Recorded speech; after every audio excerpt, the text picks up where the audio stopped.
bwiza yewe musambanyi ndaguhamagarira telefone medege ndaguhamagara guhindukira Yesu yewe mukobwa maze gukuramo amadangahe yewe musinzi dorurara muri kabare mitungo yashira muri kabare telefone meni ayo wishuye nayo hejesha birangana wamaze kugwira amadeni washaringara iri kugura amadeni y'ibyo kunywa ndabwo ari umurima ndabwo ari samu ndabwo ari imodoka wari kugura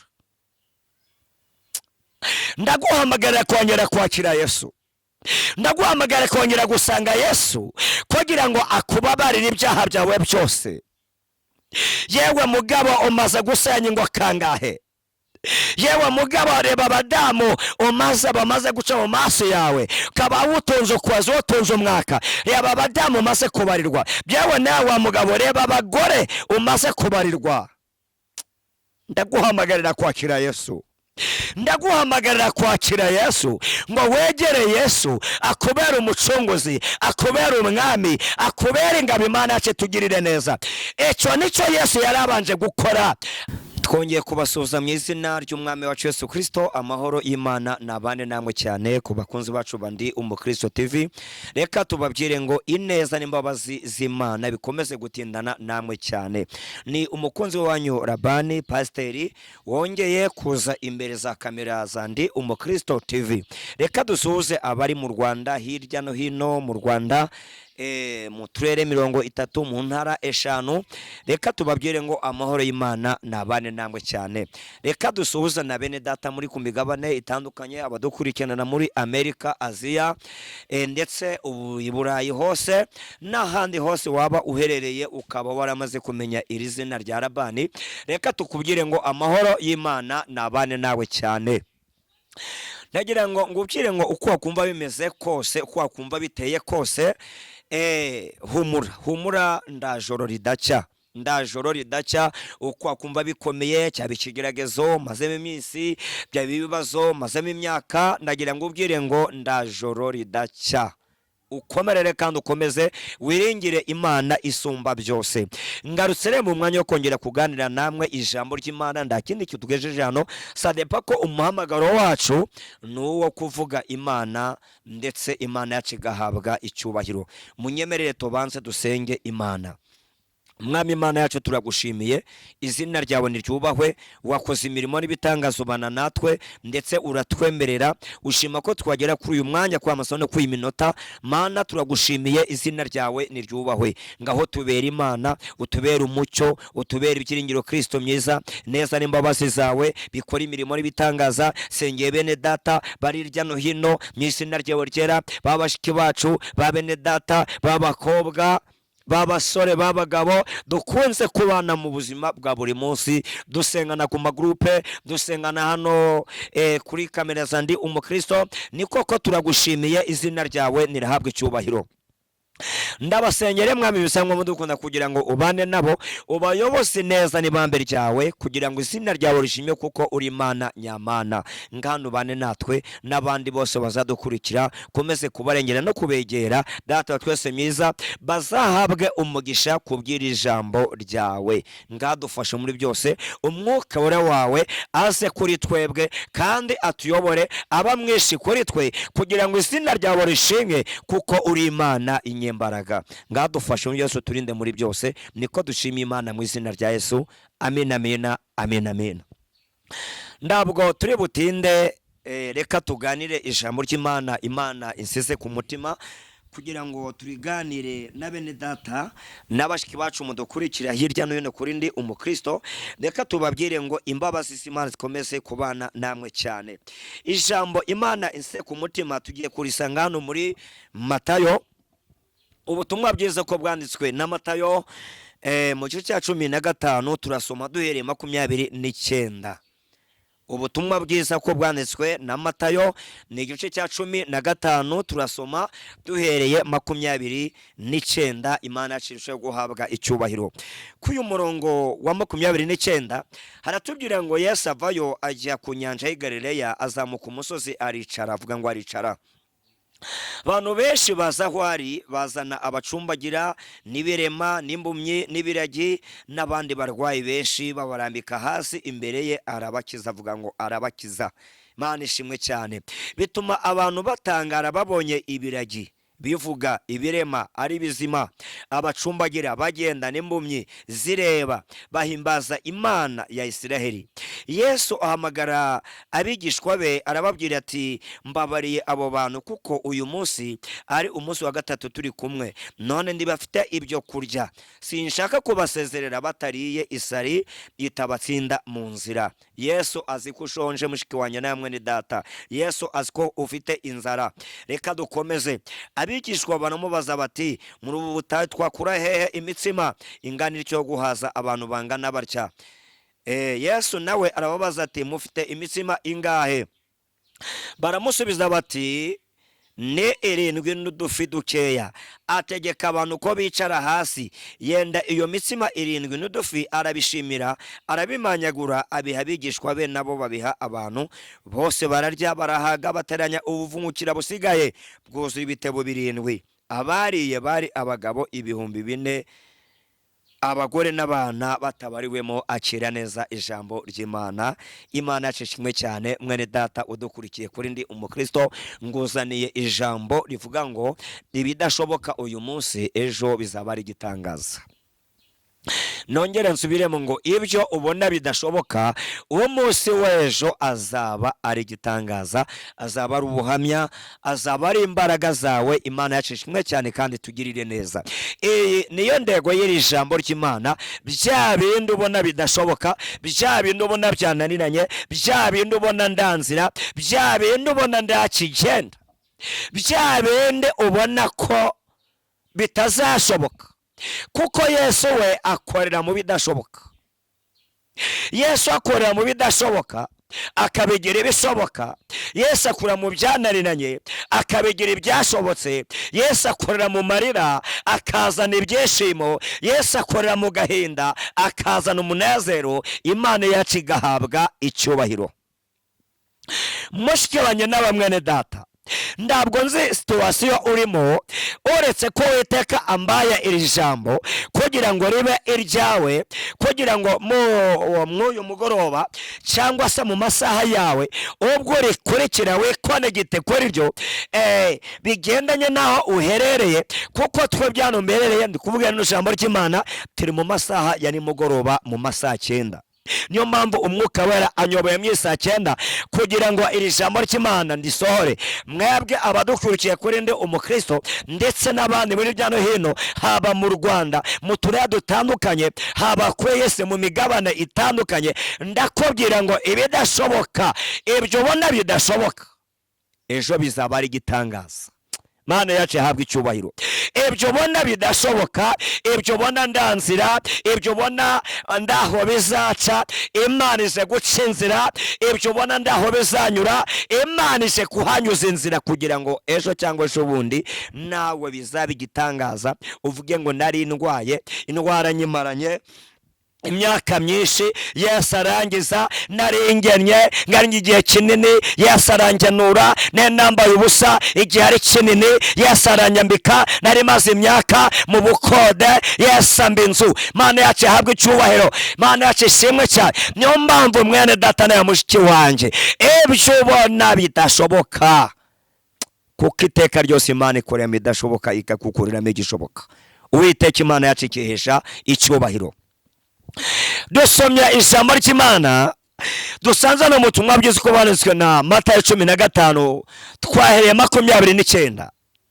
Hari ibintu bitatu ngira ngo tuganire bigaragara mu ijambo ry'Imana. Icyambere nuko Yesu azi indwara yawe iyariyo yose, kandi akaba yiteguye kuyikiza uko yabikomeye kose, aho yabarageze hose, muganga yabaragezeho wese ikamunanira. Ndaguha amakuru nuko Yesu azi indwara yawe kandi afite n'ubushobozi bwo kuyirangizaho. Uwiteka Imana yacu ikihesha icyubahiro. Icyakabiri mwere ijambo ry'abacu tujya kuganiraho, nuko Uwiteka azi kushonje. mushiki wanyu namwe data, Uwiteka azi ko ushonje, Uwiteka azi ko ushonje, inzara umaranye iminsi Uwiteka arayizi, ubukene umaranye iminsi Uwiteka arabuzi, ibibazo umaranye iminsi Uwiteka arabizi. Lefone medegre, ndakubwira ngo Uwiteka azi ko ushonje, arabizi, ariko imigambi ye nuko uhaga, imigambi ye nuko akugirira neza, imigambi ye nuko akuha ibiryo ukarya ugahaga. Mana yacu ikesha icyubahiro. Icya gatatu kiremye ijambo ry'Imana, levodonte kontarime, icyo ngamire koko byira nuko kwa Yesu ntabwo bajya bapfusha ubusa. Yesu ibyo biryo aguhaye, ibyo biryo uhaga ukajya kubigaburira amatungo, ibyo biryo uhaga ukajya kubibana mu kimboteri hariya haramwiyarara, ntabwo Yesu akunda abantu bapfusha ubusa. Aya niyo magambo y'Imana tujye kuganira, abana b'Imana. Ere neryo jambo ry'Imana tujye kuganira, mwe minota itari buze kuba myinshi, bana b'Imana. Yesu yabanje iterwa ni Sidoni, ahakorera umurimo we, ariko bukira mu gitondo abyiyumvamo kunyura i Galileya. Abyiyumvisamo kunyura i Galileya, icyamba nawe Yesu akabyiyumvamo kunyura iwawe. Cyamba Yesu akabyiyumvamo kunyura iwawe, yaba mukobwa akanyura iwanyu, yaba mugabo akanyura iwawe, yaba mudamu akanyura iwawe, mu kazi akahanyura. Aho Yesu yanyuze ibintu biratungana. Mana yacu ntihabwe icyubahiro, bana b'Imana kandi inshuti za Yesu. Aho Yesu yanyuze ibintu biratungana. Impamvu kirwaye nuko Yesu atarahanyura, ntabwo aranyura mu ibyo bitaro, ntabwo aranyura ku icyo gisasiro. Mana yacu ntihabwe icyubahiro, ntabwo arabyiyumvamo. Senga kugira ngo abyiyumvamo. Mana ishimwe cyane. Yesu nabyiyumvamo, ngo abyiyumvamo kuhanyura, yenyurira i Galileya. Mana yacu ishimwe cyane. Galileya haba iwawe, Galileya haba mu kazi kawe, Galileya haba mu ibyo ukora, Galileya haba mu mishinga yawe, Galileya yaba kwejo nshuti zawe. Yesu yahanyuze ibintu byatungana. Nshuti z'Imana kandi nshuti za Yesu, neba perezida wa repubulika ari umwana w'umuntu yavuze ngo ndasura akarere kamwe mu turere tw'igihugu, abayobozi bako karere bakubura imihanda, ahadakoze bakahakora, amazu atasize neza bakasigisha amarangi, imihanda bagakubura, ibintu bikagenda neza, kuko haranyura umuntu ukomeye, haranyura umuntu ukomeye, haranyura umuntu udasanzwe. Alefoneme, Yesu udasanzwe nawe anyura iwawe, yawe mugabo anyura iwawe, byiswa nuko atarahanyura. Alefoneme, ndagusengeye ngo Yesu anyura iwawe, ndagusengeye ngo Yesu anyure iwawe, ndagusengeye ngo Yesu ahanyure, ndagusengeye ngo Yesu abyiyumvamo. Ye mudamu, yawe mugabo, yawe mukobwa, imyaka isa nari kukurengana, kuyivuga byatangiye kugutera isoni, ariko humura, Yesu nabyiyumvamo kunyura i Galileya. Rimwe bana b'Imana kandi inshuti z'Imana, Yesu abyiyumvamo, abyiyumvamo kunyura iwawe, ya mukobwa, ya mugabo, ahanyure. Ngo nuko ahanyuze amakuru acecekana, abantu barabimenya, bamaze kubimenya. Mana ishimwe cyane. Abari barwaye barabikorera barabazana, abari bariyo hirya babande kwa dogiteri byananiye basezereye ngo mugende mujye mu rugo, kumugende mujye mu rugo mutegereze kwipfira neza. Icyo ngundira Imana yacu, kwa muganga bagusezereye, kwa muganga baseze bavuga ngo genda utegereze urupfu, Yesu abakibara ubuzima. Mana nishimwe cyane, Yesu abakibara ubuzima, ubuzima bwo bukibarwa mu Mana. Imana ishimwe cyane bana b'Imana. Yo haleluya. Mana nishimwe bana b'Imana, ngo nuko bazana abarwayi, bazana abacumbagira, bazana ibirema, bazana indwara izo arizo zose, bazimushyira imbere.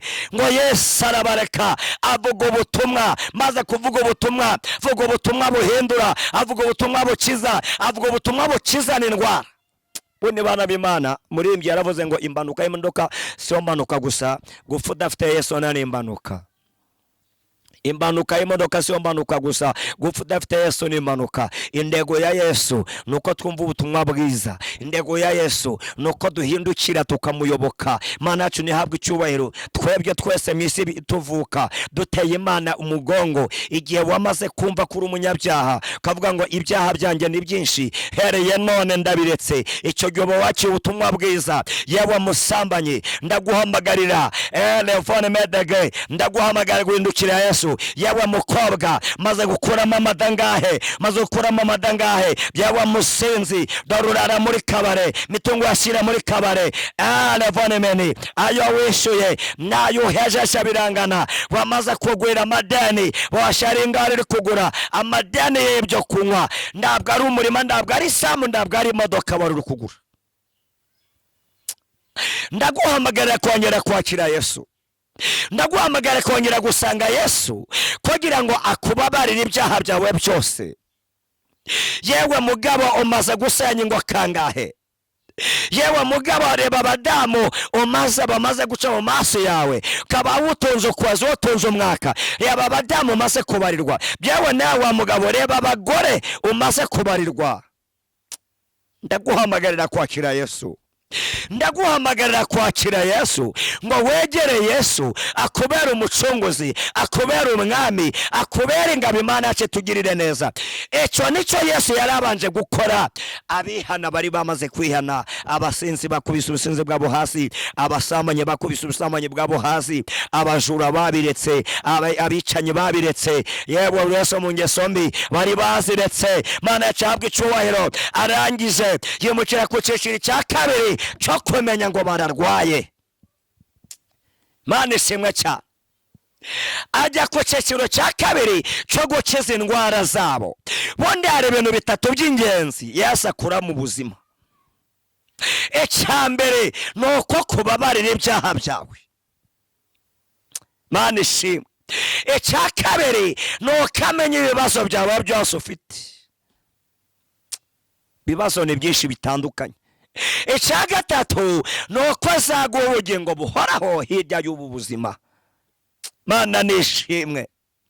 Yesu yabweze kuri kaya kabiri, ravuga ngo bano bantu nabakijije indwara, ubumuga bwagiye, abacumbagira bagiye, kanseri zakize, imivuduko yagiye, buri kimwe cyose cyagiye.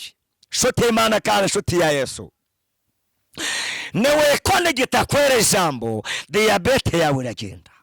Niwe kone gitakwera ijambo, ukarikurikira, umuvuduko wawe uragenda. Niwe kone gitakwera ijambo, indwara z'ubugingo n'indwara z'umubiri zirava muri wowe. Mana nishimwe, zirava muri wowe, zirava muri wose. Ikende kuko ibiganza bya Yesu biracyakora ibitangaza. Mana cishimwe cyane. Muri imyo navuze ngo biganza bya Yesu biracyakora ibitangaza. Ibiganza bya Yesu biracyakora ibitangaza. Yesu aracyakora ibitangaza. Uko yari ejo n'uyu munsi niko ari. Yewe mushiki wanjye, we mwene data, Yesu aracyakiza izo ndwara. Iyo ubona yakunaniye, iyo ubona yabaye ikibazo, iyo ubona umaranye imyaka, Yesu afite ubushobozi bwo kubikemura. Mana cishimwe cyane. Yesu ngagera ku mwanya wo kukiza indwara, amaze kuzikiza. Telefone meni bakira aho ngaho ngo ariko asobeje amaso inyuma Yesu abona hari abantu bamaranye iminsi 3. Mana ishimwe cyane. Mana ishimwe cyane. Abona hari abantu bagumanye nawe iminsi 3. Amaze kubona kabaranye nawe iminsi 3, abarebye abona barashonje. Amaze kubona bashonje, aravuga ngo aba bantu banje ndago nabasezerera amara amasinza ritabatsinda mu nzira. Haleluya. Haleluya. Mana nishimwe. Haleluya. Mana nishimwe.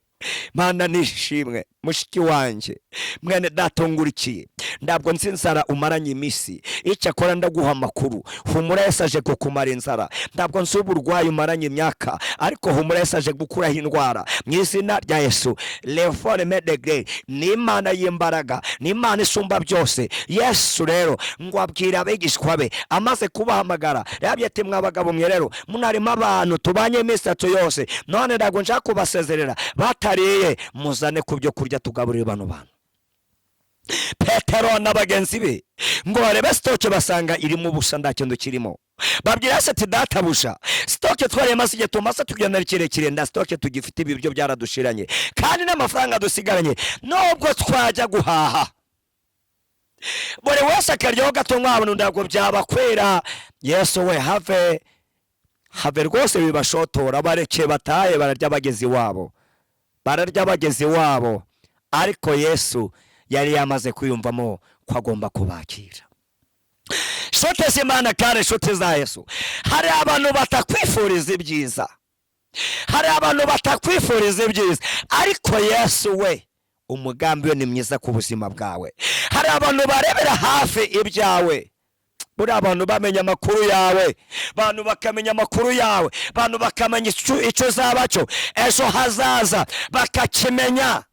Ndakubwira ukuri bakugira inshuti ukuguza yakuguza none kuko nawe ejo bundi uzamwishyura. Reforme de gré abantu bareba ibya none. Petero n'abagenzi be barebye ibiraho ngaho ndago barebye hose ari kureba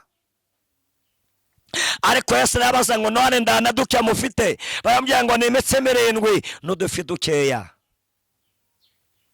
Yesu ati mubizane icyo nicyo narishaka ubundi. Mana yacu nihabwa icyubahiro.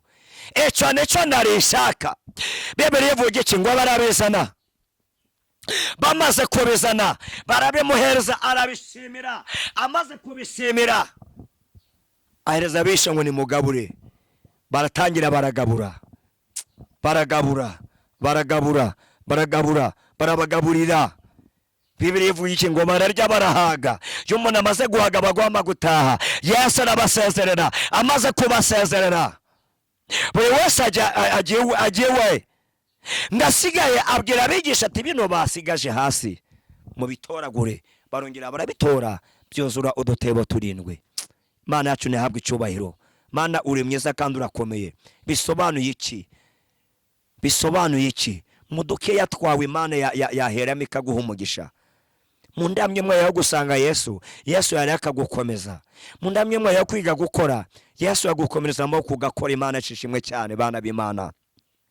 Bibiri ivuga iki Reforme de gré ngo barabagabo 4,000 abagore n'abana batabariwemo kandi ahantu habaye ibintu by'ubukwe no mu nsengero abadamu turabyira ari benshi, no mu soko abadamu turabyira ari benshi, no muri leta abadamu ni benshi. Muzabikurikira murebe dongo mutuntu twose tutuzi abadamu bari benshi. Imana ishimwe cyane. No muri bisi abadamu bari benshi. Muzabicunge abana b'Imana abadamu bari benshi. Muzabikurikirane murebe abari benshi naho abadamu ne bari benshi kubara abagabo 4,000 nuko aribo bitabwagaho kiriya gihe. Buriya Yesu yagaburiye abagabo, yagaburiye abantu barenze 4,000 byarenga 15 cyangwa se 10 nibo yagaburiye. Ariko abagabo aribo babarwaga bonyine, nibo bashoboye kubarwa baratangazwa. Ariko abadamu bari bahari bari benshi. Hatagira umubwira ngo nubwo ari iki gihe na kera kwasa abadamu mu bintu babaga ari benshi, na kera kose mu mishinga abadamu babaga ari benshi. Mana nishimwe cyane. Abadamu nibo bari baje ku bwinshi ariko Yesu arabagaburira. Amaze kubagaburira bose barya barahaga. Babara abantu 4,000 b'abagabo, abadamu batarimo n'abana batarimo. Mana yacishimwe cyane bana b'Imana. Ngana ku musozo shote z'Imana kandi shote za Yesu nakubwiye ngo n'ibintu 3 tugana y'ijambo ry'Imana. Icyambere nuko Yesu azi indwara yawe IYARIYO yose kandi yiteguye kuyigukiza. Uriteguye gukira. Imana ishimwe cyane. Niba witeguye gukira tukamusenga Imana tugiye gusengana hirya gusoza ijambo ry'Imana. Ndapfukama dusenga Imana witegure gukira indwara yawe IYARIYO yose. Kandi hano kuri TV nodakira uzamamagarira nimero yanjye ndi buyitange kwanza ibihari. witegure gukira mu izina rya Yesu, witegure gukira mu izina rya Yesu, witegure gukira mu izina rya Yesu, witegure gukira mu izina rya Yesu Kristo. Indwara yawe iyariyo yose, iyariyo yose, Yesu yarayikishije. Iyariyo yose Yesu yarayikishije. Bibiri yatubwiye iki kuyu murongo? Kuyu murongo waho wa 10 wa 31 oya 30 ngabantu benshi baza aho ari, bazana bacumbagira n'ibirema n'imbumyi n'ibiragi n'abandi barwayi benshi, babaramika hasi imbere ye arabakiza. Mana ishimwe cyane, arabakiza. 31 bituma abantu batangara babonye ibiragi bivuga, ibirema ari bizima, abacumbagira bagenda, n'imbumyi zireba, bahimbaza Imana ya Isiraheli. Imana igukorere kimwe ku buzima bwawe, uhimbaza Imana. Ikora icya kabiri, uhimbaza Imana. Ikora icya gatatu, uhimbaza Imana. Ikora icya kane, uhimbaza Imana mu izina rya Yesu Kristo. Ngo betuma bahimbaza Imana. Iyi ndwara yawe igiye gutuma bahimbaza Imana. Icyo kibazo cyawe buryo bwo kukizohokamo